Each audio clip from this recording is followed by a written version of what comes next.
ఉంది. ఈరోజు 12 గంటలకు నాకు కాల్ వచ్చింది కాంట్రాక్టర్ తరఫు నుంచి. నువ్వు బయటికి రా అంటే బయటికి వచ్చిన వెంటనే పోలీసు వాళ్ళు వచ్చారు, స్టేషన్కి తీసుకుపోయారు. స్టేషన్ తీసుకుపోయినాక ఎస్ఐ గారి దగ్గర క్యాబిన్ తీసుకుపోయిన తర్వాత మాట్లాడి నీ మీద గంజాయి కేసు ఉంది, ఆన్ డ్యూటీ ఆఫీసర్ని కొట్టిన కేసు ఉన్నది అనుడుతోనే నేను సార్ నా దగ్గర అయితే గంజాయి అటువంటి కేసు ఏం లేదు సార్ అన్నాను. అంటే లేదు నీకు కేసు ఉంది, నీకోసం 2 టౌన్ పోలీస్ స్టేషన్ వాళ్ళు వచ్చారు, పోలీసు వాళ్ళు వచ్చారు తీసుకుపోవడానికి. అంటే అన్నసరికి బయటికి వెళ్ళమన్నారు. బయటికి వచ్చేసిన ఒక 10 నిమిషాల తర్వాత ఎస్ఐ దగ్గర తీసుకెళ్ళారు.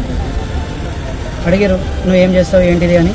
చెప్పాను ఇట్లా ప్లాంట్లో పనిచేస్తావు ఇది అంటే నీ జాబ్ అయిపోతుంది, నీకు కేసు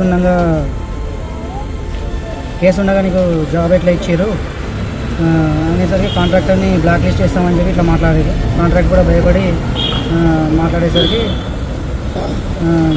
నామినేషన్ విత్డ్రాల్ చేస్తే కేసు అనేది ఏమి ఉండదు, ఏ కేసు ఉండదు అని చెప్పేసరికి నేను భయపడి సరే నేను నామినేషన్ విత్డ్రాల్ చేసుకుంటా అని చెప్పాను.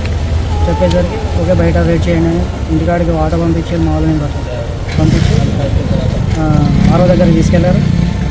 తీసుకెళ్ళిన తర్వాత నన్ను స్టేషన్ నుంచి అక్కడ తీసుకుపోయిన తర్వాత ఆరో ముందట ఒక ఫామ్ ఇచ్చి రాయండి అంటే నేనైతే ఏం రాయను, మీరు సంతకం ఎక్కడ పెట్టమంటే అక్కడ సంతకం పెడతాను అన్న. అనేసరికి కాంగ్రెస్ తరఫు నుంచి వచ్చిన వ్యక్తి రాసిన తర్వాత సిగ్నేచర్ పెట్టింది. అప్పటిదాకా మా వాళ్ళకు కూడా తెలియదు నామినేషన్ విత్డ్రాల్ చేస్తున్నామని చెప్పి. తోడుగానే నామినేషన్ విత్డ్రాల్ ఎందుకు అంటే నా మీద ఇట్లా కేసు వేసారు అందుకే విత్డ్రాల్ చేయాల్సి వస్తుంది అని మా వాళ్ళకు కూడా అదే మాట చెప్పాను. అదే చేయాలి.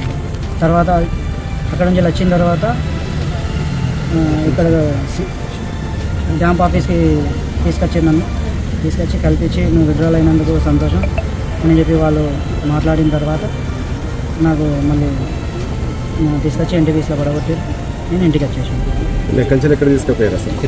నాకు ఎన్టీపీసీ ప్లాంట్ గేట్ దగ్గర నుంచి వెళ్ళి పోలీస్ స్టేషన్ తీసుకెళ్ళారు. పోలీస్ స్టేషన్ అక్కడ అంతా మాట్లాడిన తర్వాత మళ్ళీ ఆర్ఓ ఆఫీస్కి తీసుకెళ్ళారు. అక్కడ విత్డ్రాల్ అయిన తర్వాత సిపి ఆఫీస్ క్యాంప్ ఆఫీస్కి పట్టుకోలేరు. అక్కడ నుంచి మళ్ళీ ఎన్టీపీసీలో వచ్చి డ్రాప్ చేశారు.